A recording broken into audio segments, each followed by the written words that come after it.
আল্লাহ রাসূল সাল্লাল্লাহু আলাইহি ওয়াসাল্লাম বলছেন যে ওই লোকটা অতক্ষণ পর্যন্ত মুমিন হবে না, ঈমানদার হবে না। হাত্তা তুমিনু লা তাদখুলুনাল জান্নাতা হাত্তা তুমিনু, লোকটা অতক্ষণ পর্যন্ত মুমিন হবে না, আর লোকটা অতক্ষণ পর্যন্ত জান্নাতে প্রবেশ করবে না যে পর্যন্ত মুমিন না হবে। আল্লাহ রাসূল সাল্লাল্লাহু আলাইহি ওয়াসাল্লাম বলছেন লা তাদখুলুনাল জান্নাতা হাত্তা তুমিনু, রাসূলুল্লাহ সাল্লাল্লাহু আলাইহি ওয়াসাল্লাম বলছেন ওই লোকটা অতক্ষণ পর্যন্ত জান্নাতে যাবে না যে পর্যন্ত মুমিন না হবে। আর এটা না হয় বুঝলাম, ওই লোকটা অতক্ষণ পর্যন্ত জান্নাতে যাবে না যে পর্যন্ত মুমিন না হবে। তো মুমিন হতে গেলে কি করতে হবে? যে মুমিন হতে গেলে কি করতে হবে তার দৃষ্টান্ত আল্লাহ তাবারক ওয়া তাআলা বলছেন যে মুমিন হতে গেলে একে অপরকে, ওই লোকটা অতক্ষণ মুমিন হবে না যে পর্যন্ত লোকটা এক অপরকে সালাম জ্ঞাপন না করবে, সালাম না করবে। যে এই হাদিস থেকে তার নির্যাস বা সার বুঝতে পারা যায় যে কোনো লোক অতক্ষণ পর্যন্ত জান্নাতে প্রবেশ করবে না যে পর্যন্ত লোকটা মুমিন না হবে, আর ওই ব্যক্তি ততক্ষণ পর্যন্ত মুমিন হবে না যে পর্যন্ত ব্যক্তি কোনো ব্যক্তির সঙ্গে সাক্ষাৎ হলে সালাম না করবে, কালাম না করবে, দুয়া না দেবে, ততক্ষণ পর্যন্ত ওই লোকটা মুমিন হবে না।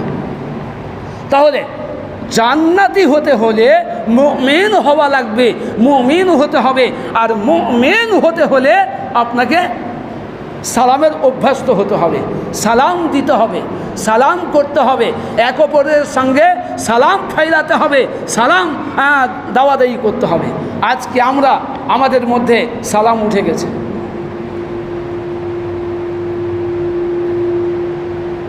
সালাম আমাদের মধ্য থেকে উঠে গেছে। আমরা সালাম দিতে জানি না, আমরা সালাম করার অভ্যস্ত নই, আমরা সালাম দিতে অভ্যস্ত নই। আমরা সালাম দেওয়া এবং নেওয়াটাকে এটা বড় একটা নিয়ামত মনে করতে পারি না। জি, সালামটা কত বড় একটা নিয়ামত আপনি জানেন? সালামটা কত বড় একটা নিয়ামত। যদি সময় বেশি নেই, তারপরেও চলুন দুই একটি হাদিসের উদ্ধৃতি দিয়ে আপনার সামনে আজকের ইতিহাস বা আজকের বক্তব্য ইতি করব ইনশাআল্লাহ। সালামটা কত বড় নিয়ামত, সালামের অর্থ যদি আমরা জানতে পারতাম, বুঝতে পারতাম, তাহলে নিশ্চয় আমরা একে অপরকে আমরা সালাম না দিয়ে আমরা যেতাম না। জি, আল্লাহ রাসূল সাল্লাল্লাহু আলাইহি সাল্লাম তিনি বলেন, হাদিসের মধ্যে এসছে যে সালাম শুধু ছোটরাই বড়কে সালাম দিবে এমনটা নয়, বরং সালাম বড়দেরকেও ছোটদেরকে সালাম দিতে হবে।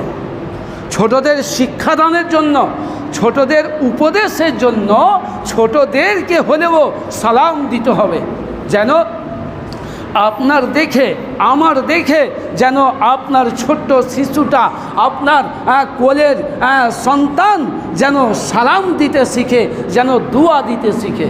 সালামের অর্থটা কত সুন্দর জানেন? আসসালামু আলাইকুম ওয়া রাহমাতুল্লাহি ওয়া বারাকাতুহু। যে সালাম শব্দের অর্থটা কত সুন্দর। আসসালামু আলাইকুম, আল্লাহর শান্তি, আল্লাহর রহমত, আল্লাহর করুণা আপনার উপরে নাজিল হোক। ওয়া রাহমাতুল্লাহ, আপনার আল্লাহর রহমত আপনার উপরে নাজিল হোক। যে ওয়া বারাকাতুহু, আপনার বরকত হোক। আল্লাহ আপনার রুজিতে আল্লাহ যেন বরকত দেয়। চলুন এক পর্যায়ে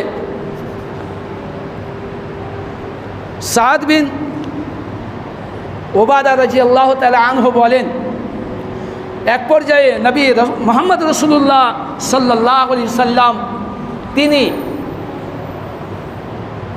সাদ বিন ওবাদা রাদিয়াল্লাহু তাআলা আনহুর বাড়িতে নবী মুহাম্মদ রাসূলুল্লাহ সাল্লাল্লাহু আলাইহি সাল্লাম কোনো একটা প্রয়োজনে তিনি আসলেন।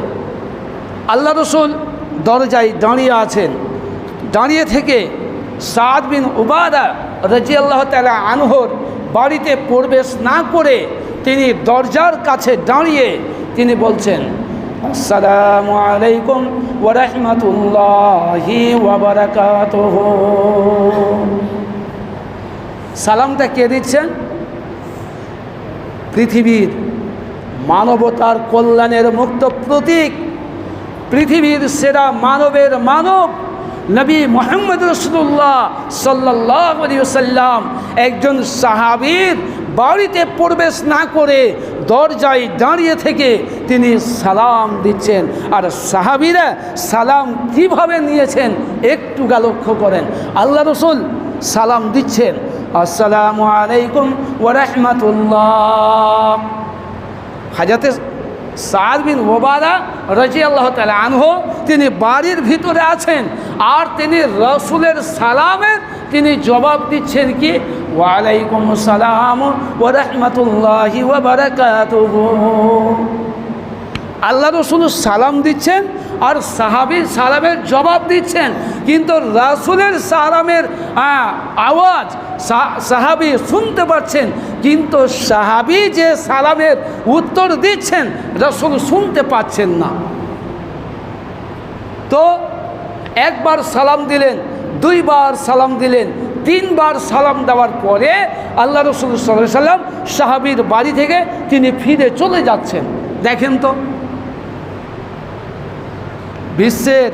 সারা বিশ্বের মানবতার মানব মুক্তির প্রতীক নবী কুল শিরোমণি দো জাহানের নেতা সরকারে দু আলম সৈয়দুল মুরসালিন খাতাবুন নবীন রাহমাতুল লিল আলামিন নবী মুহাম্মদ রাসূলুল্লাহ সাল্লাল্লাহু আলাইহি সাল্লামের মতন একজন বীর পুরুষ, একজন বীর মুজাহিদ, একজন নবী কুলের নবী, তিনি এত বড় একজন সম্মানজনক সম্মানিত ব্যক্তি একজন সাহাবীর বাড়ির সামনে থেকে সালাম দিয়ে তিনি অনুমতি না পেয়ে তিনি ঘুরে চলে যাচ্ছেন।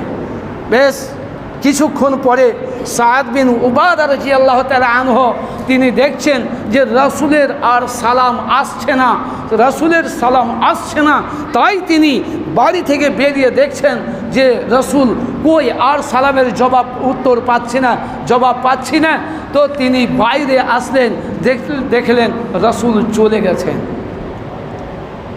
সাহাবী হাঁটতে হাঁটতে দৌড়াতে দৌড়াতে রাসূলের কাছে গিয়ে রাসূলের হাতটাকে ধরে নিয়ে বলছেন, ইয়া রাসূলুল্লাহ, ইয়া হাবিবাল্লাহ, ইয়া মুহাম্মদ সাল্লাল্লাহু আলাইহি সাল্লাম, আল্লাহ রাসূল আপনি আমাকে ক্ষমা করবেন, আল্লাহ রাসূল আপনি আমাকে ক্ষমা করবেন। আপনি আমার বাড়ি গিয়েছিলেন, কি প্রয়োজনে গেছিলেন আমি জানি না, তবে আল্লাহর কসম করে বলছি আল্লাহ রাসূল আপনি আমার বাড়িতে প্রবেশ করেননি কেন? আল্লাহ রাসূল আমি জানি যে আমার অনুমতি ছাড়া আপনি বাড়িতে প্রবেশ করেননি, তবে আল্লাহ রাসূল আমি যে আপনাকে অনুমতি দিইনি তার একটা বড় একটা কারণ ছিল, তা হচ্ছে এই যে আপনার মতন একজন ব্যক্তি সালাম দিচ্ছেন, আর আমার দিল চাইছে, আমার মন চাইছিল যে আল্লাহ রাসূল যতবার তিনি আমাকে সালাম দেবেন, যতবার তিনি আমাকে সালাম দেবেন, যতবার তিনি আমাকে সালাম দেবেন, ততবার আল্লাহর রহমত, আল্লাহর করুণা, আল্লাহর দয়া, আল্লাহর মাগফিরাত, আল্লাহর বরকত আমার উপরে নাজিল হচ্ছে, আমার উপরে নাজিল হবে। তাই আমি রাসূলের সালাম নেওয়ার জন্য, রাসূলের বরকত নেওয়ার জন্য, রাসূলের রহমত নেওয়ার জন্য আমি সালামের অপেক্ষাই করছিলাম। তাই আমি আল্লাহ রাসূল আপনাকে ভিতরে আসার অনুমতি দিতে পারিনি, দুঃখিত, আমাকে ক্ষমা করবেন। সম্মানিত দিনী ভাই।